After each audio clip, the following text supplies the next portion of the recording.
No churrasco de aposentadoria do meu pai, entreguei a ele um Rolex de $12.000. Ele deu aquele sorriso de lado, tentando mostrar algo. Você ainda é minha decepção. Eu sorri, peguei a caixa e saí. Minha mãe gritou, não ouse. Na manhã seguinte, meu telefone estava cheio de chamadas perdidas. Só então perceberam o que mais eu tinha levado de volta. Não sei o que eu esperava que acontecesse. Talvez, lá no fundo, eu esperasse lágrimas, um abraço, talvez até um raro obrigado. Mas, em vez disso, meu pai sorriu como se eu tivesse lhe dado um peso de papel do Walmart em vez de um Rolex de $12.000. Ele abriu a tampa como se já soubesse o que havia dentro, olhou por um instante e disse, tentando provar alguma coisa? Você ainda é minha decepção. Minha mãe soltou aquela risada estridente, como se fosse uma piada. Todos os outros ficaram em silêncio. Era o churrasco de aposentadoria dele. Eu tinha planejado por 2 meses. Contratei o buffet, pedi todos os pratos favoritos dele, até encomendei aquele bolo personalizado brega com uma maletinha de pasta de açúcar por cima. Eu não ia ao quintal deles desde o Natal do ano anterior, quando meu pai chamou Dave, meu marido, de parasita. Saímos cedo naquela noite também. Eu devia ter imaginado. Mas tentei. Sempre tento. Mandei gravar no relógio, pelo tempo que você nos deu, Nancy. Não que ele tenha lido. Ele nem tirou a maldita caixa da embalagem. Aquele sorriso permaneceu no rosto dele, como se estivesse curtindo o silêncio constrangedor, como se eu fosse uma criança de novo, mostrando um trabalho de escola que ele mal podia esperar para jogar no lixo. Então estendi a mão, peguei a caixa da mão dele, me virei e saí. Atrás de mim, alguém disse, espera, ela está falando sério? Então veio a voz da minha mãe, não ouse. Ela praticamente gritou, mas eu nem me mexi. Passei pelos primos que ainda me chamam de certinha pelas costas, pela mesa dobrável com a salada de batata meio derretida, pelo banner ridículo pendurado na varanda que dizia, Feliz aposentadoria, Frank. 35 anos de dedicação. Saí pelo portão lateral, entrei no meu carro e fui embora. Eu não chorei. Nem senti raiva. Apenas terminei. Eu estava economizando para aquele Rolex desde que fui promovida na empresa. Não porque ele merecesse, mas porque eu precisava acreditar que algum gesto, alguma prova de que eu não era dramática ou a filha sensível demais que ele sempre dizia que eu era, finalmente poderia fazê-lo enxergar. Ele nunca foi às minhas peças de teatro no colégio, não apareceu na minha formatura da faculdade. Saiu cedo do meu casamento porque não gostou da música. E mesmo depois de tudo isso, eu ainda queria que ele se orgulhasse de mim como uma idiota. Dave não fez perguntas quando cheguei em casa. Estava na varanda lixando a estrutura do berço que estávamos construindo. Apenas me olhou, depois olhou para o relógio na minha mão, e disse, quer café ou uísque? Eu respondi, os dois. Ele serviu os dois. Contei tudo. Ele apenas balançou a cabeça e disse, eu sabia que você não deveria ter feito isso. Mas também sabia que precisava. Fui dormir cedo naquela noite, exausta de um jeito que não era físico. Às 6h12, meu telefone vibrou tão forte que caiu do criado mudo. 12 chamadas perdidas. 3 da minha mãe, 5 do meu pai, 4 da tia Trisha, que nunca se envolve a não ser que haja drama que ela possa transformar em conteúdo para o Facebook. Depois, uma ligação do meu avô. Ele só liga se for sério. Disse, Nancy, o que está acontecendo? Sua mãe disse que você roubou o relógio e pegou o carro, aquele que eles usam. Demorei um segundo para entender o que ele queria dizer. Então lembrei da chave reserva do carro. Minha mãe havia deixado a bolsa de lado e eu fui pegar meu carregador mais cedo. A chave estava no chaveiro. Joguei na minha própria bolsa e esqueci dela. Claro, do carro que eu ainda estava pagando. Eles me pediram ajuda quando os cartões de crédito do meu pai estouraram e o velho Toyota finalmente quebrou. Disseram que só precisavam de um consignatário, mas acabei pagando o carro inteiro porque eles não conseguiram arcar com as parcelas naquele mês 10 meses seguidos. E agora eu tinha a chave e, tecnicamente, era meu carro, registrado, segurado e pago em meu nome. Fiquei ali, na cozinha, segurando a chave em uma mão e o Rolex na outra. Algo dentro de mim mudou. Não raiva, não vingança, apenas clareza. Passei anos tentando conquistar um amor que nunca foi meu para ter. Mas eu conquistei este carro. Conquistei aquele relógio. Conquistei o direito de parar de fingir que tudo isso era normal. E se eles queriam guerra, estavam prestes a descobrir que eu já tinha vencido. Na manhã seguinte, meu telefone não parava de vibrar. O nome da minha mãe piscava na tela repetidas vezes, seguido do meu pai. Não atendi nenhum dos dois. Quando finalmente chequei o correio de voz, a primeira mensagem era minha mãe chorando tão alto que mal conseguia entender as palavras. Ela repetia que eu os tinha humilhado na frente de todo mundo, que tinha arruinado o grande dia do meu pai e que as pessoas estavam comentando. Então veio a voz do meu pai. Você acha que pode comprar respeito com um relógio? Você sempre será a mesma decepção. Não me importa quanto dinheiro você desperdice. Apaguei todas as mensagens. Por volta do meio-dia, alguém bateu à porta. Eu não esperava ninguém. Quando abri, lá estava meu avô, pai do meu pai, apoiado na bengala, com a caminhonete estacionada torta na entrada. Ele raramente dirigia hoje em dia, então vê-lo ali fez meu estômago cair. Ele entrou sem dizer muito. Dave ofereceu café, e ele apenas assentiu. Sentamos à mesa da cozinha, a caixa do Rolex ainda entre nós como uma ferida aberta. Depois de um minuto, ele disse: Finalmente você se cansou dele. Assenti. Ele olhou para a caixa novamente, depois para mim. Lembro quando seu pai começou a trabalhar naquela empresa. Um dia ele me disse que compraria um Rolex quando ficasse famoso. Nunca comprou. Sempre tinha uma desculpa. E você dando um para ele? Isso deve ter mexido com algo lá no fundo. Eu disse. Eu pensei que isso significaria alguma coisa. Pensei que faria ele se orgulhar, pelo menos uma vez. Meu avô balançou a cabeça. Seu pai sempre teve ciúmes do que não tem. É por isso que ele te menospreza. Ele acha que te machucar o faz parecer maior. Ele terminou o café e se levantou. Se eles ligarem de novo, não atenda. Se aparecerem, não deixe entrar. E se piorar, me ligue. No dia seguinte, piorou.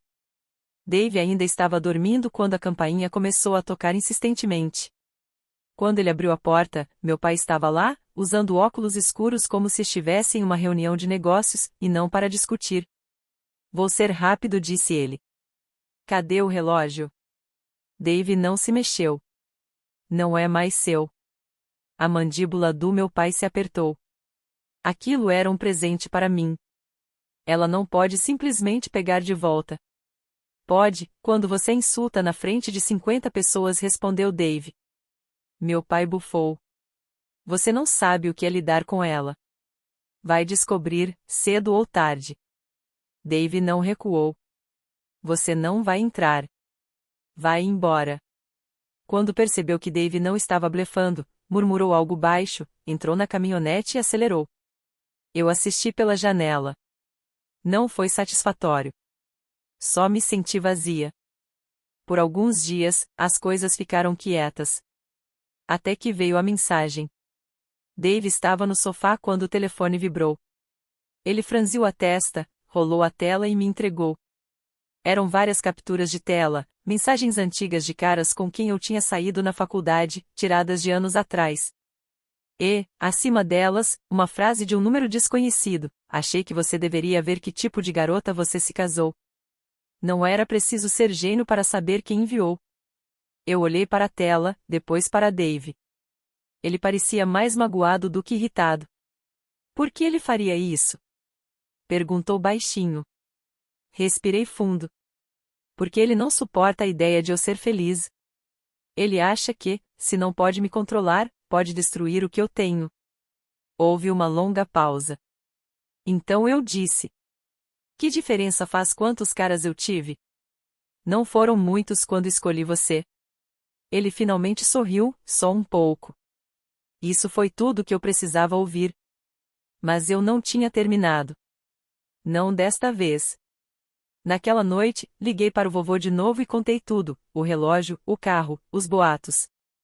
Ele não interrompeu, apenas ouviu. Quando terminei, houve um silêncio na linha. Então ele disse: Nancy, estive pensando sobre meu patrimônio. Talvez seja a hora de colocar meu dinheiro onde minha boca está. Eu não entendi totalmente o que ele queria dizer até que ele completou. Eu deveria ter te protegido há muito tempo. Vou cuidar disso. E quando o vovô dizia que ia cuidar de algo, ele realmente cuidava. 2 dias depois da minha ligação, ele me deixou uma mensagem de voz. Calma, curta, direta ao ponto. Agendei uma reunião na casa. Neste sábado, você vai se encontrar com seus pais. Eu vou dizer o que precisa ser dito. Eu não sabia exatamente o que ele queria dizer, mas tive uma sensação. Só que não pensei que ele realmente fosse fazer isso. No sábado à tarde, Dave e eu entramos na longa estrada de cascalho da casa do vovô. Já vi o caminhão do meu pai e o SUV da minha mãe na frente. No momento em que saímos do carro, senti meu estômago se revirar. Não os via desde o dia do churrasco, mas sabia exatamente o que vinha: um show. Lá dentro, a sala de jantar do vovô havia sido liberada de toda a bagunça habitual. Apenas a mesa com cadeiras, uma pasta e seu advogado, Sr. Carlson, sentado ao lado dele com uma pilha de papéis. Minha mãe e meu pai estavam no sofá. Ela usava óculos escuros dentro de casa, que eu presumo ser a forma dela mostrar que tinha chorado. E meu pai estava recostado, com os braços cruzados, como se estivesse esperando uma multa de trânsito ser cancelada. Sem cumprimentos, sem sorrisos falsos. O vovô apontou para a cadeira em frente a ele. Dave e eu nos sentamos. O vovô olhou para mim primeiro, depois para eles. Atualizei meu patrimônio. Vocês estão todos aqui para ouvir uma vez só. Depois disso, não haverá discussão. Meu pai se mexeu na cadeira. Minha mãe ajustou os óculos escuros. Estou deixando tudo o que tenho, disse o vovô: minha casa, terrenos, contas e bens para Nancy. Não para o Frank, não para Denise. Já assinei os documentos e eles estão autenticados. Minha mãe soltou um som, como uma risada presa na garganta. Meu pai se sentou mais ereto. Espera, disse ele. Você está nos excluindo? De tudo, respondeu o vovô, assentindo uma vez. Você está brincando. Por causa do quê? Porque ela fez um escândalo por causa de um relógio. O vovô se inclinou para a frente. Não se trata de um relógio. Se trata de uma vida inteira do jeito que vocês a trataram. Eu assisti a tudo. Fiquei em silêncio por tempo demais. Isso é culpa minha. Mas eu não vou deixar o que construí para alguém que destrói tudo ao redor dele. Minha mãe finalmente falou. Mas Frank é seu filho e Nancy é sua filha. O vovô rebateu. E quando algum de vocês se comportou como tal? Fiquei em silêncio. Não precisava dizer nada. O vovô já havia feito tudo por mim. Meu pai se levantou. Isso é ridículo. Ela te manipulou. Ela sempre se faz de vítima. O vovô nem se moveu. Os papéis são finais. Se algum de vocês tentar contestar, vai gastar dinheiro à toa. Está decidido. Eu trouxe vocês aqui para que ouvissem de mim. Não de um advogado em uma carta. As mãos da minha mãe tremiam agora. Nós a criamos. Nos sacrificamos por ela. Finalmente olhei para ela. Tipo o carro que eu quitei para você? Aquele que você não parava de dizer para todo mundo que era presente, mesmo eu pagando todas as parcelas sem receber um único obrigada? Meu pai se virou para mim. Você é tão ingrata. Foi quando Dave entrou na conversa. Ela não é ingrata. Ela está exausta. O Sr. Carlson deslizou a pasta pela mesa para o vovô, que nem abriu. Acabou aqui, disse-lhe para eles. Quero que saiam da minha casa. Nenhum deles se mexeu de imediato, como se pensassem que, se ficassem parados, ele voltaria atrás. Então meu pai murmurou algo e saiu, batendo a porta. Minha mãe o seguiu, enxugando o rosto, ainda se comportando como se estivesse em uma novela.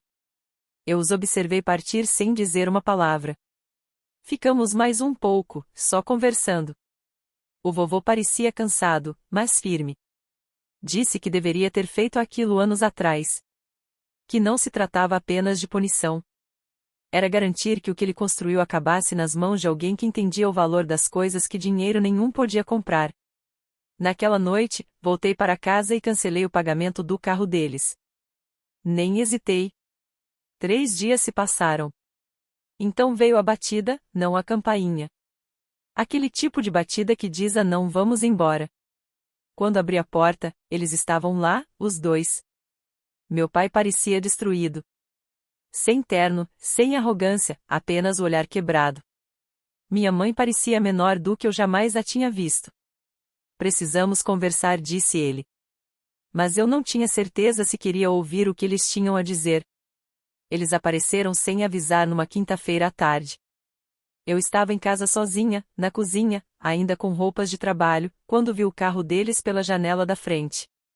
Minha mãe desceu primeiro. Parecia mais magra que o habitual, cabelo um pouco bagunçado, como se tivesse parado de fingir que tudo estava bem. Meu pai veio atrás dela, mais devagar, os ombros curvados de um jeito que eu nunca tinha visto antes. Sem óculos escuros, sem voz alta, apenas quieto, com um foco sombrio, como se estivesse entrando em um tribunal. Tocaram a campainha, depois bateram na porta. Esperei 1 minuto inteiro antes de abrir. Meu pai não disse nada de imediato. Ele apenas me olhou com um olhar vazio, como se tivesse perdido a luta, mas ainda não soubesse como se render. Precisamos conversar, disse ele. Dave apareceu pelo corredor naquele momento e ficou atrás de mim, sem dizer uma palavra. Não vou deixá-los entrar. Aqui fora está bom, disse eu. Minha mãe deu um passo à frente. Querida, por favor. Só alguns minutos. Ergui uma sobrancelha. Agora você quer conversar? Ela fez uma careta. Não viemos para brigar. Nós sentimos muito pelo jeito que as coisas aconteceram, pelo que dissemos. Meu pai assentiu devagar. Eu não fui justo com você. Não fui justo com nenhum de vocês. Era a primeira vez que ele incluía Dave em uma de suas declarações. Isso chamou minha atenção, mas eu não disse nada. Então meu pai disse algo para o qual eu não estava preparada. Não saber lidar com o fato de que você não precisava mais de nós, me fez sentir inútil, como se você tivesse nos deixado para trás. Ele olhou para Dave por um segundo, e continuou. Quando você me deu aquele relógio, eu soube que não o havia merecido, e isso me assustou. Era estranho ouvi-lo falar assim, sem defesa, sem justificativas. Quase podia acreditar, mas algo ainda não parecia certo. Você não apenas me insultou, eu disse. Você veio à minha casa e exigiu que eu devolvesse. Depois tentou sabotar meu casamento. Eu me arrependo disso, disse ele. Minha mãe me olhou, olhos arregalados. Perdemos o controle.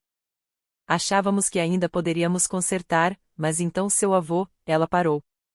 Eu terminei a frase por ela, dizendo a verdade. Meu pai interveio. Nancy, estamos perdendo tudo. A casa, o terreno. Ele está entregando tudo para você. Você entende o que isso significa para nós? Entendo, respondi. Então converse com ele, implorou minha mãe. Apenas peça para ele reconsiderar. Deixe que ele nos deixe algo. Você não precisa abrir mão de tudo. Apenas compartilhe. Nem precisa dizer que foi ideia sua.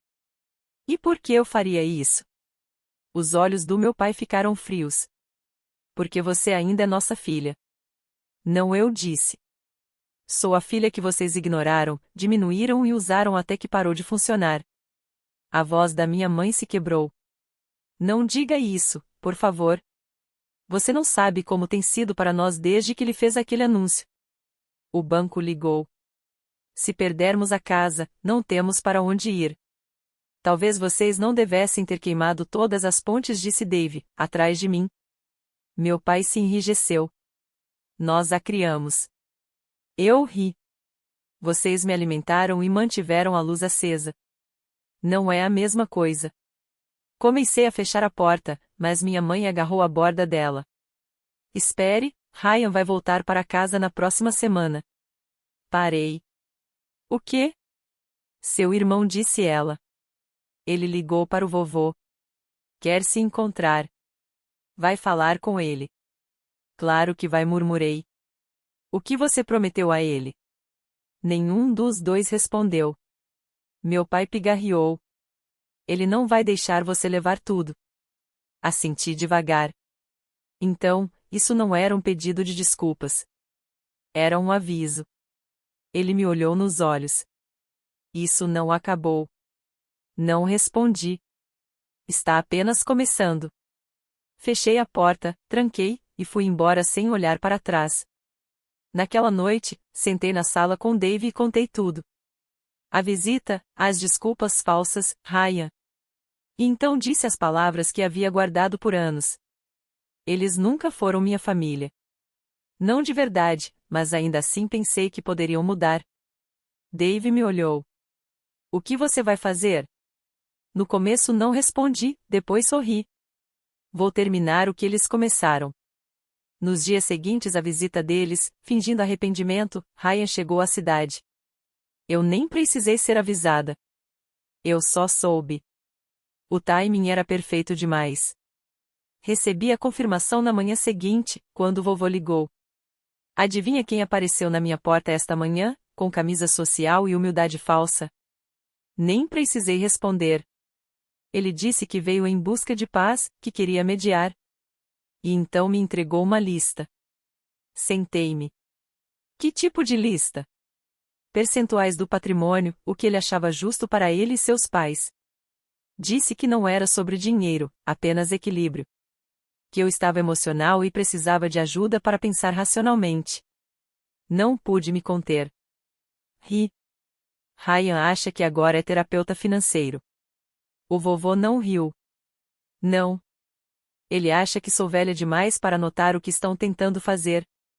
Foi quando parei de sorrir. Eles o mandaram, disse eu. Pensaram que você cederia se viesse de alguém que ainda não estragou tudo. Eu sei, disse o vovô, por isso mandei ele embora. Houve uma longa pausa. Eu podia sentir o que vinha. O que não lhe contei, continuou o vovô, é que decidi cortá-los completamente. Sem mais redes de segurança, sem mais cobertura. Amanhã vou ligar para o banco deles para remover a garantia que eu vinha mantendo sobre a casa. Eles receberão um aviso antes do fim da semana. Meu coração disparou. Tem certeza? Eu vi seu pai desperdiçar todas as chances que recebeu. Vi sua mãe desculpar tudo e vi você se libertar da bagunça que eles fizeram. Você conquistou isso, Nancy. Eles não. Foi então que pedi uma última coisa a ele. Eu não queria apenas o patrimônio. Eu queria silêncio, nenhum contato, sem brechas, sem mais chances. Ele concordou. No dia seguinte, marcou uma segunda reunião na casa dele. Só eles e Ryan. Eu não fui convidada desta vez. Ele queria fazer isso sem a minha presença. Eles foram informados de forma clara e legal de que estavam sendo removidos não apenas do testamento, mas de todo o suporte financeiro dali em diante. Impostos da propriedade, ajuda com a hipoteca, pagamentos de saúde, tudo cortado. Quando terminou, o vovô me ligou e disse que eles permaneceram em silêncio durante toda a reunião. Nenhuma palavra, nem mesmo Ryan. Ele encerrou a ligação com apenas uma frase. Está feito. Eu esperava que eles aparecessem na minha porta de novo, e estava certa. 3 dias depois, eles apareceram. Desta vez, nada de arrogância, nenhuma postura. Apenas 2 pessoas desesperadas na minha varanda, parecendo que não dormiam há dias. Estamos arrependidos, disse minha mãe. Estávamos errados. Você estava certa. Meu pai realmente disse as palavras que eu nunca pensei ouvir. Fui cruel. Sei disso agora. Peguei tudo que você deu e não te devolvi nada. Não havia raiva na voz dele. Apenas derrota. Você precisa conversar com o vovô, disse minha mãe. Ele te escuta. Não vamos sobreviver a isso. Vamos perder a casa, nosso seguro, tudo. Abri a porta um pouco mais, mas não para convidá-los a entrar, apenas para que me ouvissem claramente. Eu implorei por anos, por respeito, por bondade, por algo real, e vocês não me deram nada. Estávamos com medo, disse minha mãe, baixo. Pensávamos que, se admitíssemos que falhamos, te perderíamos. Vocês me perderam de qualquer forma, eu disse. Mas não porque falharam, porque nunca pararam de fingir que não falharam. Meu pai parecia destruído. Quero dizer, realmente destruído. E eu não senti nada. Eu disse para eles irem embora. Eu disse que tínhamos acabado. Não por enquanto, para sempre. Vocês não são mais meus pais, eu disse. Não agora. E fechei a porta. Pela janela, os vi caminhando até o carro deles. O carro que eu vinha pagando há mais de um ano. O carro que eles se gabavam como se tivesse caído do céu. Naquela noite, entrei na conta só para conferir. Aviso final. O financiamento estava atrasado quase 2 meses. Um mês a mais e o banco iria buscá-lo. Fechei o laptop e recostei. Era estranho. O silêncio não era pacífico, nem pesado, apenas honesto. O silêncio durou 5 dias. 5 dias inteiros sem uma ligação, uma batida na porta, uma mensagem de texto ou algum recado carregado de culpa. Era quase mais inquietante do que o caos havia sido. No 6º dia, a concessionária ligou. A mulher do outro lado da linha foi educada, quase apologética, como se estivesse acostumada com esses tipos de chamadas que terminam em gritos. Ela me informou que o carro havia sido oficialmente retomado. Pegaram-no naquela manhã em um endereço na periferia da cidade. Meus pais nem me ligaram quando aconteceu. Ela perguntou se eu queria quitar o saldo restante ou deixar que o banco cuidasse disso. Eu disse que não queria mais nada. Aquele carro não tinha mais nada a ver comigo. Quando desliguei, apenas fiquei sentada. Achei que sentiria alívio. Talvez um pouco de satisfação, mas não era isso. Era apenas silêncio, como ficar em um quarto depois que todos se foram. Naquela noite, abri uma pasta que não olhava há mais de um ano, aquela com todos os recibos, todos os extratos de pagamento, todos os e-mails de quando concordei em ser consignatária daquele empréstimo. Coloquei cada um deles na trituradora até a bandeja encher. Depois esvaziei e triturei o restante. Não estava mais guardando registros. Não estava mais me preparando para outra rodada. Eu havia acabado. O domingo chegou com uma ligação do vovô. Ele não soava como ele mesmo. Eles apareceram de novo, disse. Nem precisei perguntar quem. Ele contou que tocaram a campainha 3 vezes antes que ele abrisse a porta. Minha mãe parecia ter chorado por horas. Meu pai mal falou. Ryan não veio desta vez. Acho que até ele percebeu que não havia mais nada a ser salvo. Minha mãe disse que estava doente, que precisavam de ajuda com contas médicas, que estava com medo. Não explicou o que havia de errado, apenas que era sério. O vovô pediu documentos. Ela não tinha nenhum.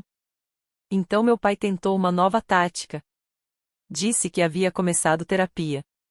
Que estava pronto para quebrar o ciclo. Que queria consertar as coisas. Mas mesmo o vovô, que já havia dado o benefício da dúvida a eles mais vezes do que eu podia contar, não acreditou. Eu disse a eles, contou ele, que você não é quem quebrou esta família. Foram eles. E eu disse a eles que não levantaria um dedo até que eles assumissem isso completamente, sem desculpas. E então ele disse algo que ficou comigo. Você não apenas sobreviveu ao que eles fizeram, Nancy. Você construiu uma vida mesmo assim. Você construiu enquanto eles tentavam te destruir. É por isso que eu escolhi você. Não disse muito depois disso. Apenas ouvi o vento pelo telefone enquanto ele se sentava na varanda. Provavelmente olhando as mesmas árvores que plantou quando eu era criança. Naquela noite, sentei do lado de fora com Dave. Não falamos sobre a ligação. Não precisávamos. Ele me entregou uma cerveja e nós vimos o céu escurecer. E, pela primeira vez, eu não senti que estava esperando algo ruim acontecer. Não esperava que a outra coisa ruim acontecesse, porque aquilo era o fim. Nada de fingir que eles mudariam. Nada de esperar que um dia acordassem e fossem os pais que sempre precisei. Eles não eram aquelas pessoas. Talvez nunca tivessem sido. E eu finalmente aceitei isso. Eles perderam a casa 2 meses depois. Apareceu em um anúncio imobiliário que encontrei por acaso. As mesmas persianas azuis, o mesmo balanço na varanda. Não senti nada. Nunca mais ouvi falar de Ryan. Suponho que ele tenha voltado para o Texas ou para onde quer que vá quando quebra suas ideias. A última vez que procurei, não procuro mais. Ele mudou de número. Quanto aos meus pais, não sei onde moram agora. Nunca procurei, nunca perguntei ao vovô. Disse a ele que não queria atualizações a menos que envolvessem documentos legais, e ele respeitou isso. Às vezes, as pessoas me perguntam, aquelas que só conhecem a superfície polida das coisas, se sinto falta deles, se me arrependo de cortá-los, se penso em reconciliação. Eu penso neles, mas não com saudade, não com tristeza. Penso neles como se pensa em uma cicatriz antiga, algo que aconteceu, que te moldou, mas que não te define mais. Eles passaram anos tentando me convencer de que eu era o problema. E, por muito tempo, acreditei neles. Mas a verdade é que eles me odiavam não porque eu falhei, mas porque não falhei, porque me tornei alguém que não podiam controlar. E quando finalmente devolvi aquele relógio para mim mesma e tudo o que ele representava, parei de ser a decepção deles. Tornei-me a consequência deles. Já se passaram 3 meses. Não ouvi uma única palavra deles. Nenhuma visita inesperada, nenhum recado misterioso, nada de Ryan, nada de ninguém. O vovô diz que eles ainda estão na cidade, hospedados com algum primo distante com quem ninguém da família realmente fala. Aparentemente, estão tentando se reerguer, seja lá o que isso signifique. Recebi apenas uma mensagem, porém, não deles, de alguém que os conhecia. Uma antiga vizinha me mandou mensagem pelo Facebook, disse que viu minha mãe atendendo no caixa de uma farmácia na periferia da cidade. Disse que ela parecia cansada, abatida. Agradeci por me avisar e deixei por isso mesmo. Não senti pena, nem raiva, apenas desconexão. É estranho quando as pessoas que antes comandavam sua vida se tornam apenas ruído de fundo. Dave e eu estamos planejando uma viagem em breve, para algum lugar tranquilo, só nós dois. Sem drama familiar, sem chamadas não atendidas, sem culpa. Ainda tenho o Rolex, mas não para usar. Nem gosto de relógios, mas guardo na gaveta como lembrança do dia em que tudo mudou. E do momento em que finalmente parei de tentar conquistar um amor que nunca deveria ter sido meu.